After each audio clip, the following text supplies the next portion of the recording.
اور جہاں تک اس احترام کا تعلق ہے تو اس نبی میں جس پر نبوت کا نزول ہوتا ہے اور اس نبی میں جو خود بخود نبی ہونے کی خوش فہمی میں مبتلا ہو جاتا ہے، زمین اور آسمان کا فرق ہوتا ہے۔ تم لوگوں کو اگر قرآن پر واقع یقین ہوتا تو تمہیں اس کے ایک ایک حرف پر یقین ہوتا۔ نبی ہونے اور نبی بننے میں بڑا فرق ہوتا ہے۔ تحریم، تم میرے اور میرے فرقہ کی بے عزتی کر رہی ہو۔ امامہ نے آنکھوں میں امٹتے ہوئے آنسوؤں کے ساتھ کہا، میں کسی کی بے عزتی نہیں کر رہی، میں صرف حقیقت بیان کر رہی ہوں۔ وہ اگر تمہیں بے عزتی لگتی ہے تو اس کے بارے میں کچھ نہیں کر سکتی، تحریم نے دو ٹوک انداز میں کہا۔ روزہ رکھنے اور بھوکے رہنے میں بڑا فرق ہوتا ہے، قرآن پڑھنے اور اس پر ایمان لانے میں بڑا فرق ہوتا ہے۔ بہت سارے عیسائی اور ہندو بھی اسلام کے بارے میں جاننے کے لیے قرآن پاک پڑھتے ہیں، تو کیا انہیں مسلمان مان لیا جاتا ہے؟ اور بہت سے مسلمان بھی دوسرے مذہب کے بارے میں جاننے کے لیے دوسری الہامی کتابیں پڑھتے ہیں، تو کیا وہ غیر مسلم ہو جاتے ہیں؟ اور تم لوگ حضور صلی اللہ علیہ وسلم کو پیغمبر مانتے ہو تو کوئی احسان نہیں کرتے۔ تم ان کی نبوت کو جھٹلاؤ گے تو اور کیا جھٹلاؤ گے؟ پھر تو انجیل کو بھی جھٹلانا پڑے گا جس میں حضور صلی اللہ علیہ وسلم کی نبوت کی خوشخبری دی گئی ہے۔ پھر تو توریت کو بھی جھٹلانا پڑے گا جس میں ان کی نبوت کی بات کی گئی ہے۔ پھر قرآن پاک کو بھی جھٹلانا پڑے گا جو محمد صلی اللہ علیہ وآلہ وسلم کو آخری نبی قرار دیتا ہے۔ اور سب سے بڑی بات یہ ہے کہ تمہارا نبی حضرت محمد صلی اللہ علیہ وسلم کی نبوت کو جھٹلاتا ہے، تو وہ ان مناظروں کی کیا توجیہ پیش کرتا جو نبوت کا دعویٰ کرنے سے پہلے کئی سال عیسائی پادریوں سے محمد صلی اللہ علیہ وسلم کی نبوت اور اسلام کے آخری دین ہونے پر کرتا رہا تھا۔ اس لیے امامہ ہاشم، تم ان چیزوں کے بارے میں بحث کرنے کی کوشش مت کرو جن کے بارے میں تمہیں سرے سے کچھ پتہ ہی نہیں ہے۔ تمہیں نہ اس مذہب کے بارے میں پتہ ہے جس پر تم چل رہی ہو اور نہ اس مذہب کے بارے میں جس پر تم بات کر رہی ہو، تحریم نے دو ٹوک انداز میں کہا۔ اور میں ایک چیز بتا دوں تمہیں، دین میں کوئی جبر نہیں ہوتا۔ تم لوگ جو محمد صلی اللہ علیہ وسلم کی نبوت کے ختم ہونے کا انکار کرتے ہو تو ہمارے پیغمبر صلی اللہ علیہ وآلہ وسلم کو کوئی فرق نہیں پڑتا، مگر ہم محمد صلی اللہ علیہ وآلہ وسلم کی نبوت پر یقین رکھتے ہیں۔ امامہ نے اس بات پر زور دیتے ہوئے کہا، تو پھر ہم بھی انجیل پر یقین رکھتے ہیں، اسے الہامی کتاب مانتے ہیں۔ حضرت عیسیٰ علیہ السلام کی نبوت پر یقین رکھتے ہیں، تو کیا ہم کرسچن ہیں؟ اور ہم تو حضرت موسیٰ علیہ السلام اور حضرت داؤد علیہ السلام کی نبوت پر بھی یقین رکھتے ہیں، تو پھر کیا ہم یہودی ہیں؟ تحریم نے کچھ تمسخر سے کہا، لیکن ہمارا دین اسلام ہے کیونکہ ہم محمد صلی اللہ علیہ وآلہ وسلم کے پیروکار ہیں اور ہم ان پیغمبروں پر یقین رکھتے ہیں۔ ان پیغمبروں پر یقین رکھنے کے باوجود نہ عیسائیت کا حصہ ہیں نہ یہودیت کا، بلکہ بالکل اسی طرح تم لوگوں کا نبی ہے کیونکہ تم اس کے پیروکار ہو۔ ویسے تم لوگ ہمیں مسلمان نہیں سمجھتے، ابھی تم اصرار کر رہی ہو کہ تم اسلام کا ایک فرقہ ہو، جبکہ تمہارے نبی اس کے بعد آنے والی تمہاری تمام جماعت کے تمام لیڈرز کا دعویٰ ہے کہ جو مرزا کی نبوت پر یقین نہیں رکھتا وہ مسلمان ہی نہیں ہے۔ تو اسلام سے تم لوگ تمام مسلمانوں کو پہلے ہی خارج کر چکے ہو۔ ایسا کچھ بھی نہیں ہے، میں نے ایسا کب کہا ہے؟ امامہ نے قدرے لڑکھڑاتے ہوئے لہجے میں کہا۔ تو پھر تم اپنے والد سے ذرا اس معاملے کو ڈسکس کرو، وہ تمہیں خاصی اپ ٹو ڈیٹ انفارمیشن دیں گے اس کے بارے میں۔ تمہارے مذہب کے خاصے سرکردہ رہنما ہیں وہ، تحریم نے کہا۔ اور جو کتابیں تم ہمیں پیش کر رہی ہو انہیں خود پڑھا ہے تم نے؟ نہیں پڑھا ہوگا، ورنہ تمہیں پتہ ہوتا ان سرکردہ رہنماؤں کے بارے میں۔ جویریہ، تم تحریم کی ساری گفتگو کے دوران خاموش رہی، وہ صرف کن اکھیوں سے امامہ کو دیکھتی رہی تھی۔ اللہ تعالیٰ کہتا ہے کہ محمد صلی اللہ علیہ وآلہ وسلم اس کے آخری نبی ہیں اور پیغمبر صلی اللہ علیہ وسلم اس پر گواہی دیتے ہیں کہ وہ اللہ کے آخری نبی ہیں، اور میری کتاب مجھ تک یہ دونوں باتیں بہت صاف، واضح اور دو ٹوک انداز میں پہنچا دیتی ہے، تو پھر مجھے کسی اور شخص کے ثبوت اور اعلان کی ضرورت نہیں ہے، سمجھیں؟ تحریم، تم اپنے ایک ایک لفظ پر زور دیتے ہوئے کہا، بہتر ہے تم اپنے مذہب کو یا ہمارے مذہب کو زیر بحث لانے کی کوشش نہ کرو۔ اتنے سالوں سے دوستی چل رہی ہے، چلنے دو۔ جہاں تک تمہارے گھر نہ آنے کا تعلق ہے تو ہاں، یہ بالکل ٹھیک ہے، میرے والدین کو تمہارے گھر آنا پسند نہیں ہے۔ یہاں اسکول سے تم سے دوستی اور بات ہے، بہت سے لوگوں سے دوستی ہوتی ہے ہماری، اور دوستی میں عام طور پر مذہب آڑے نہیں آتا، لیکن گھر میں آنا جانا کچھ مختلف چیز ہے۔ انہیں شاید میری کسی عیسائی یا یہودی یا ہندو دوست کے گھر جانے پر اعتراض نہ ہو، لیکن تمہارے گھر جانے پر ہے، کیونکہ وہ لوگ اپنے مذہب کو مانتے ہیں، اپنے آپ کو مسلمان نہیں سمجھتے۔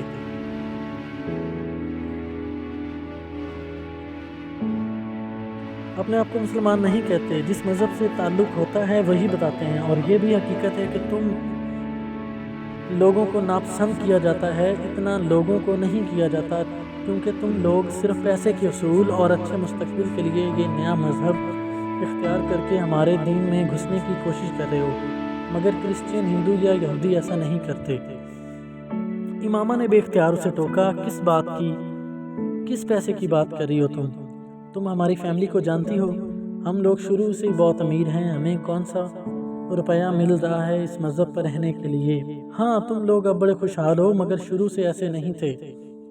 تمہارے دادا مسلمان تھے مگر غریب آدمی تھے، وہ کاشتکاری کیا کرتے تھے اور ایک چھوٹے کاشتکار تھے۔ ربوہ سے کچھ فاصلے پر ان کی تھوڑی بہت زمین تھی، مگر تمہارے تایا نے اپنے کسی دوست کے توسط سے وہاں جانا شروع کر دیا اور یہ مذہب اختیار کر لیا اور بے تحاشا امیر ہو گئے، کیونکہ انہیں وہاں سے بہت زیادہ پیسہ ملا۔ پھر آہستہ آہستہ تمہارے والد اور تمہارے چچا نے بھی اپنا مذہب بدل لیا، پھر تم لوگوں کا کرتا جو وہ نبوت کا دعویٰ کرنے سے پہلے کئی سال عیسائی پادریوں سے، اور پھر تم لوگوں کا خاندان اس ملک کے متمول ترین خاندانوں میں شمار ہونے لگا، اور یہ کام کرنے والے تم لوگ واحد نہیں ہو، زیادہ تر اسی طرح کے لوگوں کو اس مذہب کا پیروکار بنایا جاتا ہے۔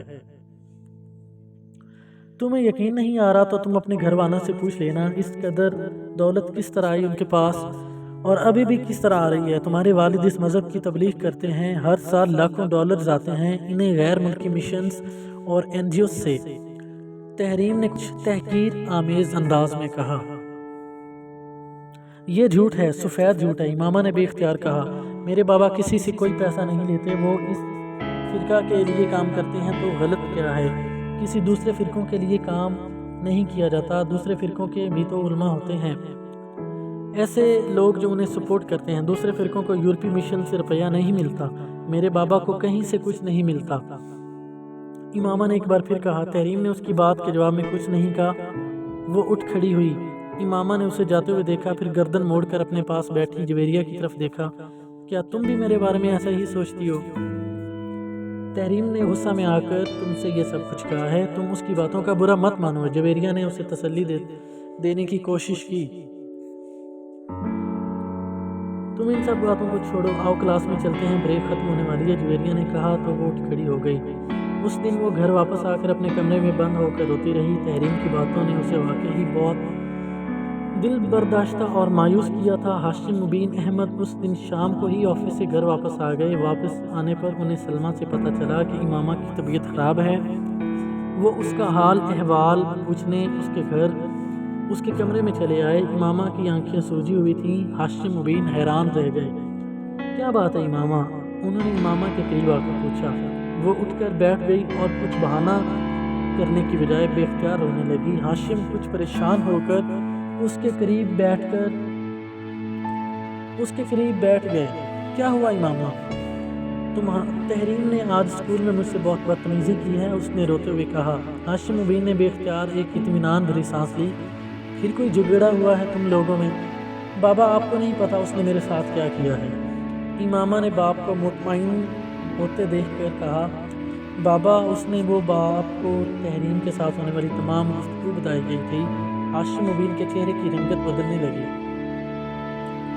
تم سے کس نے کہا تھا تم اسکول کتابیں لے کر جاؤ انہیں پڑھانے کے لیے؟ انہوں نے امامہ کو ڈانٹتے ہوئے کہا۔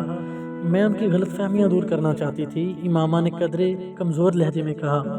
تمہیں ضرورت ہی کیا تھی کسی کی غلط فہمیاں دور کرنے کی؟ وہ ہمارے گھر نہیں آتی تو نہ آئے، ہمیں برا سمجھتی ہیں تو نہ سمجھیں، ہمیں برا سمجھتی ہیں تو سمجھتی رہیں، ہمیں اس سے کیا فرق پڑتا ہے؟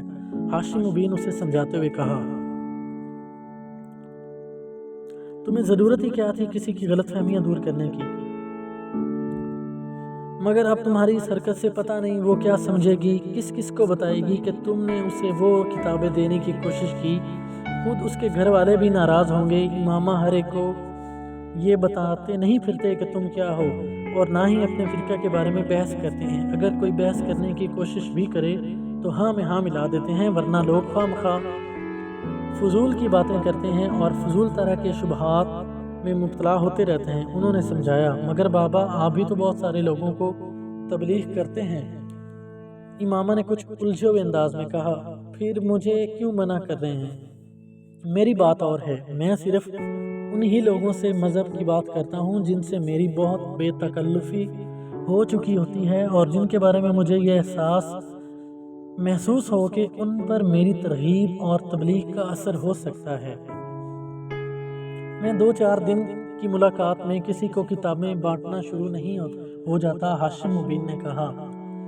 بابا ان سے میری دوستی 2-4 دن کی نہیں ہے، ہم کئی سالوں سے دوست ہیں، امامہ نے اعتراض کیا۔ ہاں مگر وہ دونوں سید ہیں اور دونوں کے گھرانے بہت مذہبی ہیں، تمہیں یہ بات ذہن میں رکھنی چاہیے تھی۔ میں نے تو صرف انہیں اپنے فرقے کے بارے میں بتانے کی کوشش کی تھی تاکہ وہ ہمیں غیر مسلم تو نہ سمجھیں، امامہ نے کہا۔ اگر وہ ہمیں غیر مسلم سمجھتے ہیں تو ہمیں بھی کیا فرق پڑتا ہے، وہ خود غیر مسلم ہیں، ہاشم مبین نے بڑی عقیدت سے کہا۔ وہ تو خود گمراہی کے راستے پر ہیں۔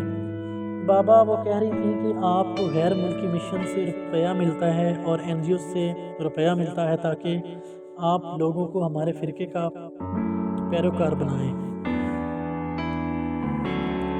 ہاشم مبین نے تنفر سے گردن کو جھٹکا، مجھے صرف اپنی جماعت سے روپیہ ملتا ہے اور وہ بھی روپیہ ہوتا ہے جو ہماری اپنی کمیونٹی اندرون ملک اور بیرون ملک سے اکٹھا کرتی ہے۔ ہمارے پاس اپنے روپیہ کی کیا کمی ہے؟ ہماری اپنی فیکٹریز نہیں ہے کیا؟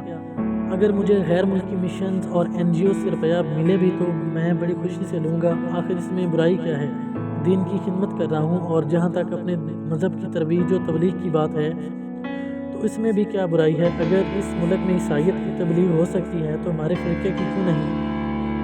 ہم تو ویسے بھی اسلام کا ایک فرقہ ہیں، لوگوں کو راہ ہدایت پر لانے کی کوشش میں مصروف ہیں، ہاشم مبین نے بڑی تفصیل کے ساتھ بتایا۔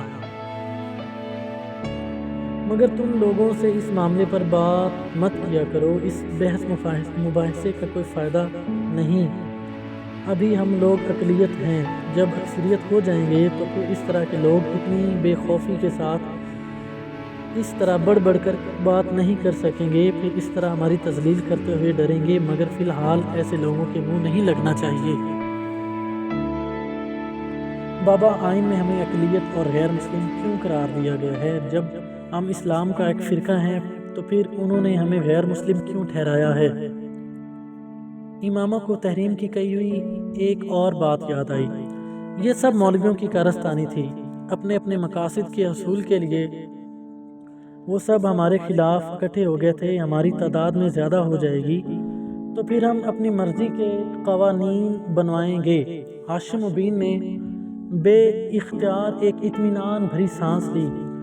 پھر کوئی جھگڑا ہوا ہے تم لوگوں میں؟ بابا آپ کو نہیں پتا آپ نے میرے ساتھ کیا کیا ہے، امامہ نے باپ کو مطمئن ہوتے دیکھ کر کہا۔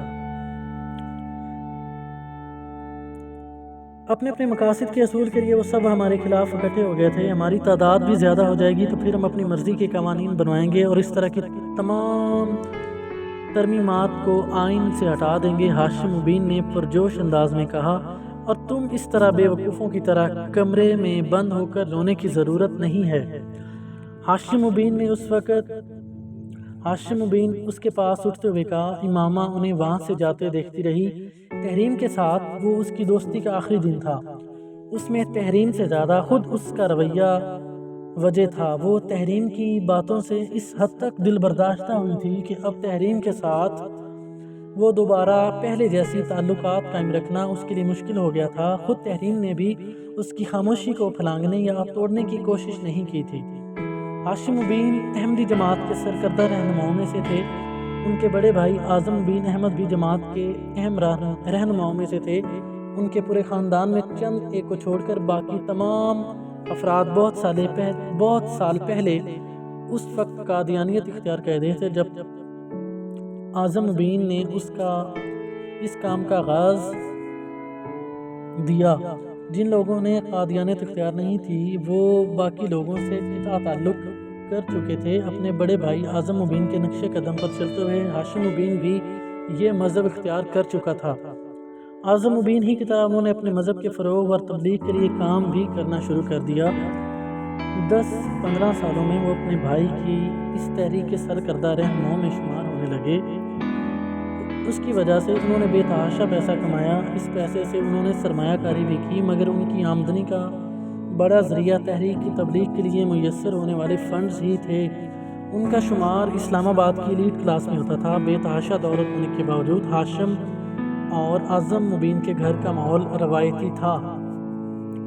ان کی خواتین باقاعدہ پردہ کیا کرتی تھیں، مگر اس کا مطلب یہ نہیں تھا کہ ان خواتین پر ناروا پابندیاں یا کسی قسم کا جبر روا رکھا گیا تھا۔ اس مذہب کی خواتین میں تعلیم کا تناسب پاکستان میں کسی مذہب کے مقابلے میں ہمیشہ ہی زیادہ رہا ہے۔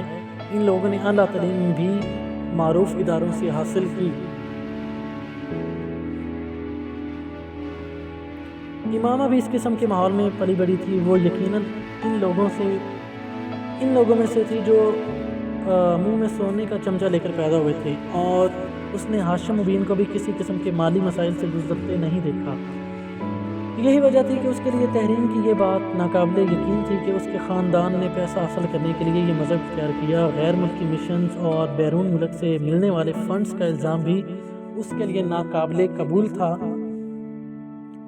اور وہ یہ بات اچھی طرح جانتی تھی کہ ہاشم مبین اس مذہب کی تبلیغ و ترویج کرتے ہیں اور تحریک کے سرکردہ رہنماؤں میں سے ایک ہیں، مگر یہ کوئی خلاف معمول بات نہیں تھی۔ وہ شروع ہی سے اس سلسلے میں اپنے تایا اور والد کی سرگرمیوں کو دیکھتی آ رہی تھی۔ اس کے نزدیک یہ کام ایسا تھا جو اسلام کی تبلیغ و ترویج کے لیے کر رہے تھے۔ اب گھر والوں کے ساتھ وہ کئی بار مذہبی اجتماع میں جا چکی تھی اور سرکردہ رہنماؤں کے لندن سے سیٹلائٹ کے ذریعے ہونے والے خطبات کو بھی باقاعدگی سے سنتی اور دیکھتی آ رہی تھی۔ تحریم کے ساتھ ہونے والے جھگڑے سے پہلے اس نے کبھی اپنے مذہب کے بارے میں غور کرنے کی کوشش نہیں کی، اس لیے کہ اپنا فرقہ ایسا ہی تھا جیسے اسلام کا کوئی دوسرا فرقہ۔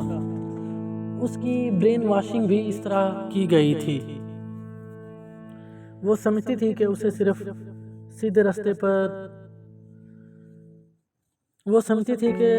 وہی سیدھے پر راستے پر بلکہ وہی جنت پر جائیں گے۔ اگرچہ گھر میں بہت شروع ہی میں اسے باقی بہن بھائیوں کے ساتھ یہ نصیحت کر دی گئی تھی کہ وہ بلا وجہ لوگوں کو یہ نہ بتائیں کہ وہ دراصل کیا ہیں۔ اسکول میں تعلیم کے دوران وہ یہ بھی جان گئی تھی کہ 1974 میں انہیں پارلیمنٹ نے ایک غیر مسلم اقلیت قرار دے دیا تھا۔ وہ سمجھتی تھی کہ یہ مذہبی دعووں میں آ کر کیا جانے والا ایک سیاسی فیصلہ ہے، مگر تحریم کے ساتھ ہونے والے جھگڑے نے اسے اپنے مذہب کے بارے میں غور کرنے اور سوچنے پر مجبور کر دیا تھا۔ تحریم سے ہونے والے جھگڑے کے بعد ایک تبدیلی جو اس میں آئی وہ اپنے مذہب کا مطالعہ تھا۔ تبلیغی مواد کے علاوہ، ان کتابوں کے علاوہ جنہیں اس مذہب کے ماننے والے مقدس سمجھتے تھے، اس نے بھی بہت سی کتابوں کا مطالعہ شروع کیا، اور بنیادی طور پر اسی زمانے میں اس کی الجھنوں کا آغاز ہو گیا۔ مگر کچھ عرصہ مطالعے کے بعد اس نے ایک بار پھر الجھنوں اور اضطراب کو اپنے ذہن سے جھٹک دیا۔ میٹرک کے فوراً بعد اسجد سے اس کی منگنی ہو گئی۔ وہ اعظم مبین کا بیٹا تھا۔ یہ اگرچہ کوئی محبت کی منگنی نہیں تھی، مگر اس کے باوجود امامہ اور اسجد کی پسند اس رشتے کا باعث بنی۔ نسبت طے ہونے کے بعد اسجد کے لیے امامہ کے دل میں خاص جگہ بن گئی تھی۔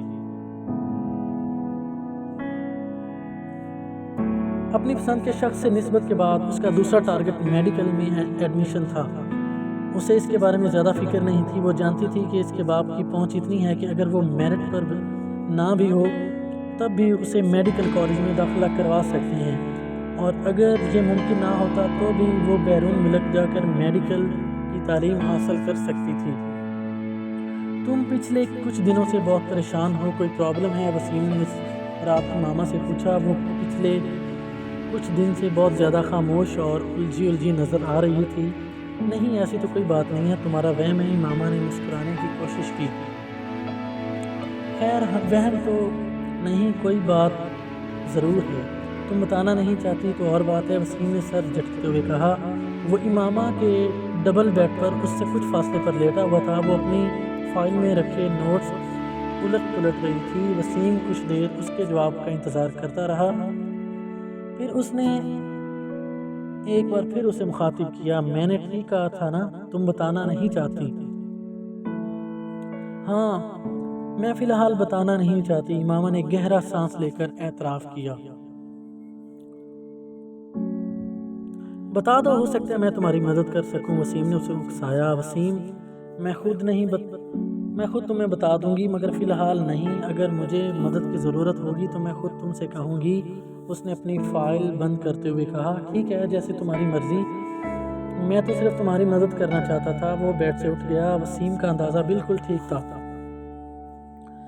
وہ واقعی جویریہ کے ساتھ اس دن ہونے والے جھگڑے کے بعد سے پریشان تھی۔ اگرچہ جویریہ نے اگلے دن اس سے معذرت کر لی تھی، مگر اس کی الجھن اور اضطراب میں کوئی کمی نہیں آ رہی تھی۔ جویریہ کی باتوں نے اسے بہت پریشان کر دیا تھا۔ 1.5 سال پہلے تحریم کے ساتھ ہونے والا جھگڑا اسے ایک بار پھر یاد آنے لگا۔ اس کے ساتھ ہی اپنے مذہب کے بارے میں ابھرنے والے سوالات اور الجھنیں بھی، جو اس نے اپنے مذہب کا تفصیلی مطالعہ کرنے کے بعد ذہن میں محسوس کی تھی۔ جویریہ نے کہا تھا، میری زندگی کی سب سے بڑی خواہش یہ ہے کہ کاش تم مسلمان ہوتی۔ مسلمان ہوتی؟ وہ عجیب سی بے یقینی میں مبتلا ہو گئی تھی۔ کیا میں مسلمان نہیں ہوں؟ کیا میری بہترین دوست بھی مجھے مسلمان نہیں مانتی؟ کیا یہ سب کچھ صرف ایک پروپیگنڈا کی وجہ سے ہے جو ہمارے بارے میں کیا جاتا ہے؟ آخر ہمارے ہی بارے میں یہ کیوں سب کچھ کیا جاتا ہے؟ کیا ہم لوگ واقعی ہی کوئی غلط کام کر رہے ہیں، کسی غلط عقیدے کو اختیار کر بیٹھے ہیں؟ مگر یہ کیسے ہو سکتا ہے؟ آخر میرے گھر والے ایسا کیوں کریں گے؟ ہماری ساری کمیونٹی ایسا کرے گی؟ اور شاید ان سوالوں سے نجات پانے کی ایک کوشش تھی کہ ایک ہفتہ کے بعد اس نے بہت بڑے عالم دین کی قرآن پاک کی تفسیر خریدی۔ وہ جاننا چاہتی تھی کہ ان کے بارے میں دوسرے فریق کا موقف کیا ہے۔ قرآن پاک کا ترجمہ وہ اس سے پہلے بھی پڑھتی رہی تھی، مگر تحریف شدہ حالت میں تھا۔ اسے اس سے پہلے اس بات پر یقین نہیں تھا کہ جو قرآن پاک وہ پڑھتے ہیں اس میں کچھ جگہوں پر کچھ تبدیلیاں کی گئی ہیں، مگر اس مشہور عالم دین کی تفسیر پڑھنے کے دوران اسے ان تبدیلیوں کے بارے میں معلوم ہو گیا جو ان کے اپنے قرآن میں موجود تھیں۔ اس نے یکے بعد دیگرے مختلف فرقوں کے اداروں سے شائع ہونے والے قرآن پاک کے نسخوں کو دیکھا۔ ان میں سے کسی میں بھی وہ تبدیلیاں نہیں تھیں جو خود ان کے قرآن میں موجود تھیں، جبکہ مختلف فرقوں کی تفاسیر میں بہت زیادہ فرق تھا۔ جوں وہ اپنے مذہب اور اسلام کا تقابلی مطالعہ کر رہی تھی، اس کی پریشانی میں اضافہ ہو رہا تھا۔ تفسیر آخری نبی حضرت پیغمبر اسلام صلی اللہ علیہ وآلہ وسلم کو ہی ٹھہرایا گیا تھا۔ کہیں بھی کسی ذلی یا امتی نبی کا کوئی ڈھکا چھپا اشارہ بھی موجود نہیں تھا۔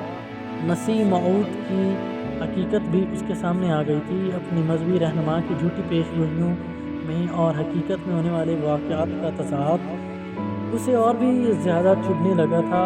اس کے مذہبی رہنما نے نبوت کا دعویٰ کرنے سے پہلے جن پیغمبر کے بارے میں سب سے زیادہ غیر مہذب زبان استعمال کی تھی وہ خود حضرت عیسیٰ علیہ السلام ہی تھے، اور بعد میں نبوت کا جھوٹا دعویٰ کرنے والے پہلے یہ بھی کہا تھا کہ حضرت عیسیٰ علیہ السلام کی روح کا حلول اس کے اندر ہو گیا ہے۔ اگر اس دعوے کی سچائی کو مان لیا جاتا تو حضرت عیسیٰ علیہ السلام اپنے دوبارہ نزول کے بعد 40 سال تک زندہ رہتے۔ پھر جب ان کا انتقال ہوا تھا تو اسلام پوری دنیا پر غلبہ پا چکا ہوتا، مگر ان رہنما کی وفات کے وقت دنیا میں اسلام کا غلبہ تو ایک طرف، خود ہندوستان بھی مسلمان آزادی جیسی نعمت کے لیے ترس رہے تھے۔ امامہ کو اپنے مذہبی رہنما کے گفتگو کے اس انداز پر بھی تعجب ہوتا جو اس نے اپنی مختلف کتابوں میں اپنے مخالفین یا دوسرے انبیاء کرام کے لیے اختیار کیا تھا۔ کیا کوئی نبی اس طرح کی زبان استعمال کر سکتا تھا جس طرح کی اس نبوت کے دعویٰ کرنے والے نے کی تھی؟ بہت غیر محسوس انداز اس کا دل اپنے مذہبی لٹریچر اور مقدس کتابوں سے اچاٹ ہونے لگا تھا۔ پہلے جیسا اعتقاد اور یقین تو ایک طرف، اسے سرے سے ان کی صداقت پر شبہ ہونے لگا تھا۔ اس نے جویریہ سے یہ ذکر نہیں کیا تھا کہ وہ اب اپنے مذہب سے ہٹ کر دوسری کتابوں کو پڑھنے لگی تھی۔ اس کے گھر میں بھی کسی کو یہ اندازہ نہیں ہوا کہ وہ کس قسم کی کتابیں گھر لا کر پڑھ رہی تھی۔ اس نے اپنے گھر میں بہت حفاظت سے چھپا کر رکھا ہوا تھا۔ صرف ایک دن ایسا ہوا کہ وسیم اس کمرے میں آ کر اس کتابوں میں سے کوئی کتاب ڈھونڈنے لگا۔ وسیم کے ہاتھ سب سے پہلے قرآن پاک کی وہی تفسیر لگی تھی اور جیسے دم خود رہ گیا تھا۔ یہ کیا ہے امامہ؟ اس نے مڑ کر تعجب سے پوچھا۔ امامہ نے سر اٹھا کر اسے دیکھا اور دھک سے رہ گئی۔ یہ قرآن پاک کی تفسیر ہے، اس نے یکدم اپنی زبان میں ہونے والی لڑکھڑاہٹ پر قابو پاتے ہوئے کہا۔ میں جانتا ہوں، مگر یہ یہاں کیا کر رہی ہے؟ کیا تم اسے خرید کر لائی ہو؟ وسیم نے بڑی سنجیدگی سے پوچھا۔ ہاں، اسے خرید کر لائی ہوں۔ مگر تم اتنا پریشان کیوں ہو رہے ہو؟ بابا کو پتہ چلے گا تو وہ کتنا غصہ کریں گے، تمہیں اندازہ ہے؟ ہاں، مجھے اندازہ ہے، مگر مجھے یہ کوئی اتنی قابل اعتراض بات نظر نہیں آتی۔ اگر تمہیں اس بات کی ضرورت کیوں پڑی؟ وسیم نے کتاب وہیں رکھ دی۔ کیونکہ میں جاننا چاہتی ہوں کہ دوسرے عقائد کے لوگ ہم آخر قرآن پاک کی تفسیر کیا کر رہے ہیں۔ ہمارے بارے میں قرآن کے حوالے سے ان کا نقطہ نظر کیا ہے؟ امامہ نے سنجیدگی سے کہا۔ وسیم پلکیں جھکائے بغیر اسے دیکھتا رہا۔ تمہارا دماغ ٹھیک ہے؟ میرا دماغ بالکل ٹھیک ہے، امامہ نے پرسکون انداز میں کہا۔ کیا برائی ہے اگر میں دوسرے مذاہب کے بارے میں جانوں اور ان کے قرآن پاک کی تفسیر پڑھوں؟ ہمیں اس کی ضرورت نہیں ہے، وسیم نے ناراضگی سے کہا۔ تمہیں ضرورت نہیں ہوگی، مجھے ہے، امامہ نے دو ٹوک انداز میں کہا۔ میں آنکھیں بند کر کے بھی کسی بھی چیز پر یقین کی قائل نہیں ہوں، اس نے واضح الفاظ میں کہا۔ تو یہ تفسیر پڑھ کر تمہارے شبہات دور ہو گئے ہیں، وسیم نے طنزیہ لہجے میں کہا۔ امامہ نے سر اٹھا کر اسے دیکھا۔ پہلے مجھے اپنے اعتقاد کے بارے میں شبہ نہیں تھا، اب ہے۔ وسیم اس کی بات پر بھڑک اٹھا۔ دیکھا، اس طرح کی کتابیں پڑھنے سے یہی ہوتا ہے۔ میں اس لیے تم سے کہہ رہا ہوں کہ تمہیں اس طرح کی کتابیں پڑھنے کی کوئی ضرورت نہیں ہے، ہمارے لیے ہماری اپنی کتابیں ہی کافی ہیں۔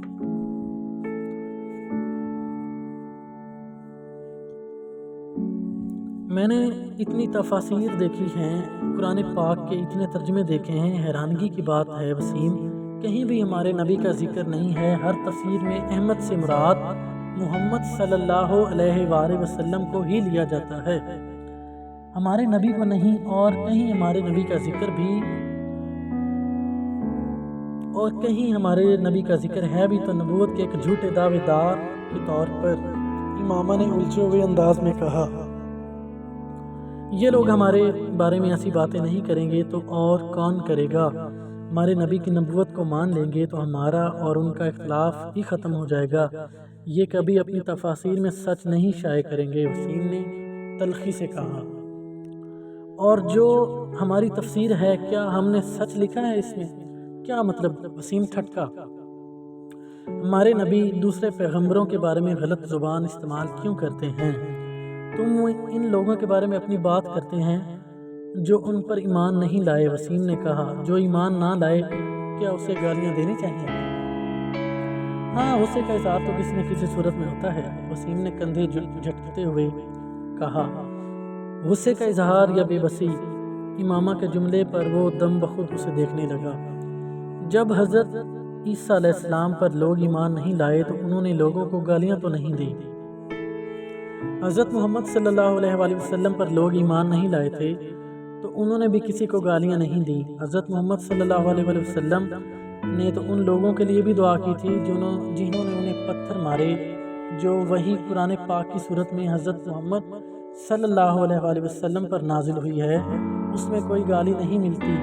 اور جس مجموعے کو ہمارے نبی اپنے اوپر نازل شدہ صحیفہ کہتے ہیں، وہ گالیوں سے بھرا ہوا ہے۔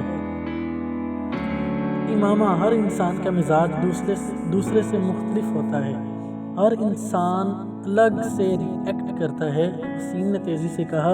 امامہ نے قائل نہ ہونے والے انداز میں سر ہلایا۔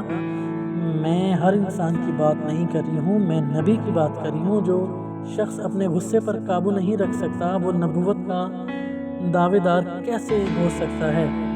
جس شخص کی زبان سے گالیاں نکلتی ہوں اس کی زبان سے حق و صداقت کی بات نکل سکتی ہے؟ وسیم، مجھے اپنے مذہب اور عقیدے کے بارے میں الجھن سی ہے۔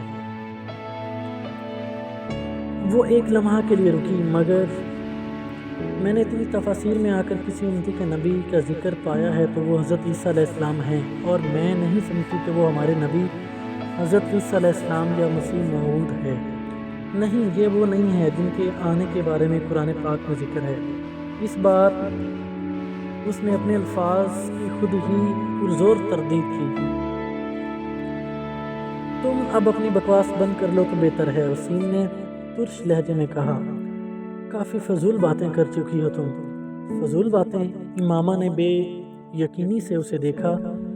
تم کہہ رہے ہو کہ میں فضول باتیں کر رہی ہوں؟ مسجد اقصیٰ اگر ہمارے شہر میں ہے تو پھر اتنے سینکڑوں سالوں سے فلسطین میں مسجد اقصیٰ ہے، وہ کیا ہے؟ ایک نام کی دو مقدس جگہیں دنیا میں بنا کر خدا تو مسلمانوں کو کنفیوز نہیں کر سکتا۔ مسلمانوں کو چھوڑو، یہودی، عیسائی، ساری دنیا اسی مسجد کی قبلہ اول تسلیم کرتی ہے۔ اگر کوئی نہیں کرتا تو ہم نہیں کرتے، یہ عجیب بات ہے۔ امامہ نے ان معاملات پر تم سے بحث نہیں کر سکتا، بہتر ہے تم مسئلے کو بابا سے ڈسکس کرو۔ وسیم نے اکتا کر کہا، ویسے تم غلطی کر رہی ہو، اس طرح کی فضول بحث شروع کرنے کی بجائے۔ امامہ نے ان معاملات پر تم سے بحث نہیں کر سکتا، بہتر ہے تم ان مسئلے کو بابا سے ڈسکس کرو۔ وسیم نے اکتا کر کہا، ویسے تم غلطی کر رہی ہو، اس طرح کی فضول بحث شروع کر کے میں پاپا کو بتاؤں گا۔ میں پاپا کو تمہاری یہ ساری باتیں بتا دوں گا، اور یہ بھی کہ تم آج کل کیا پڑھ رہی ہو۔ وسیم نے جاتے جاتے دھمکانے والے انداز میں کہا۔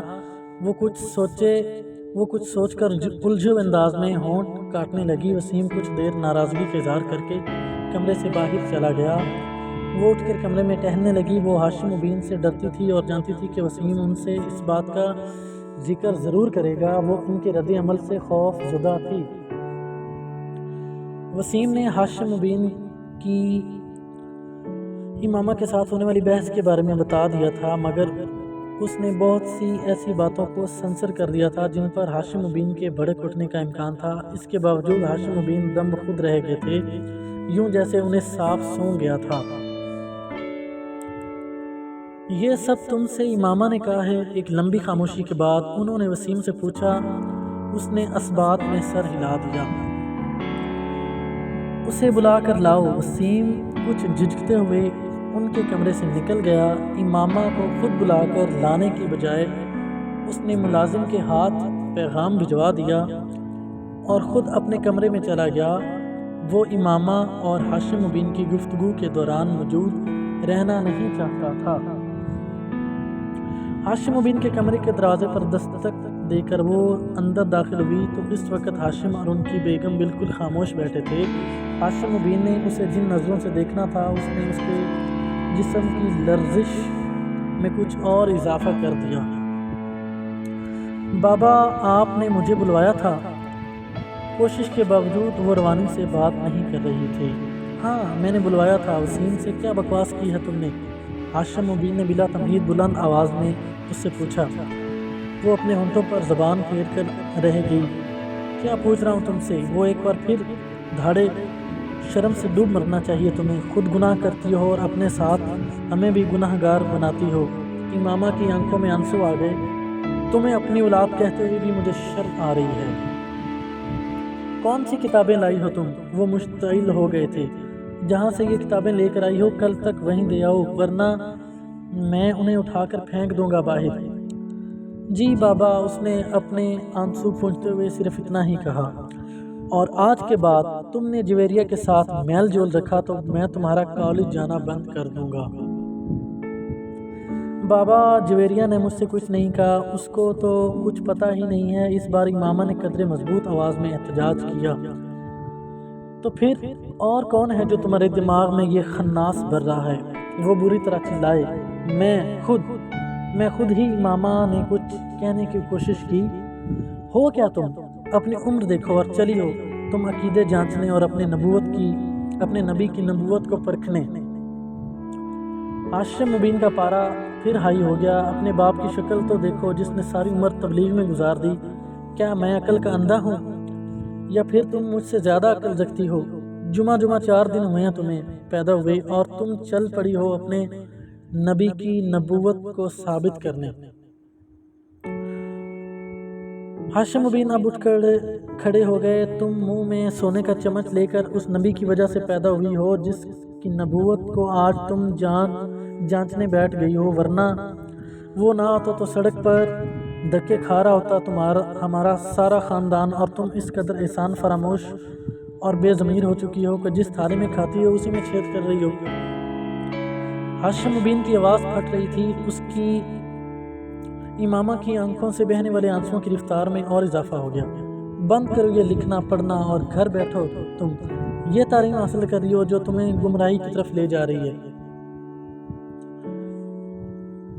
ان کے اگلے جملے پر امامہ کی سٹی گم ہو گئی۔ اس کے وہم و گمان میں بھی نہیں تھا کہ وہ اسے گھر بٹھانے کی بات کریں گے۔ بابا آئی ایم سوری، ان کے ایک جملے نے اسے گھٹنے ٹیکنے پر مجبور کر دیا تھا۔ مجھے تمہاری کسی ایکسکیوز کی ضرورت نہیں ہے، بس کہہ دیا گھر بیٹھو تو گھر بیٹھو۔ بابا میرا یہ مطلب تو نہیں تھا۔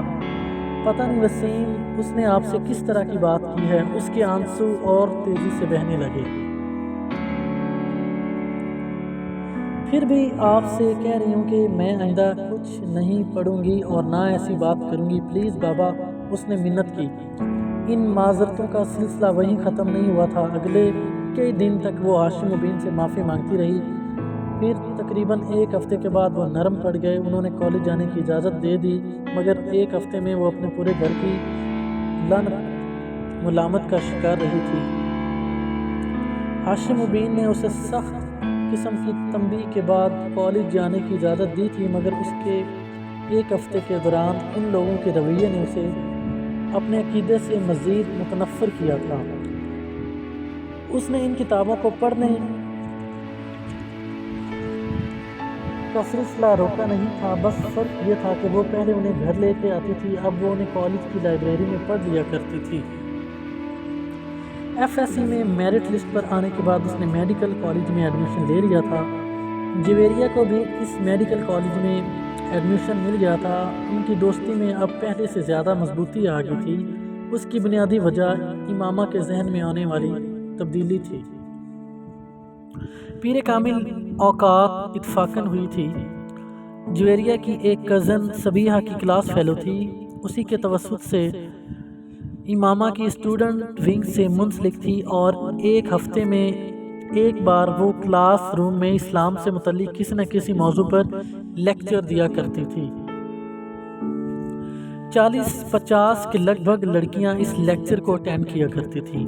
سبیحہ نے اس دن ان سے متعارف ہونے کے بعد انہیں بھی اس لیکچر کے لیے انوائٹ کیا۔ وہ چاروں ہی وہاں موجود تھیں۔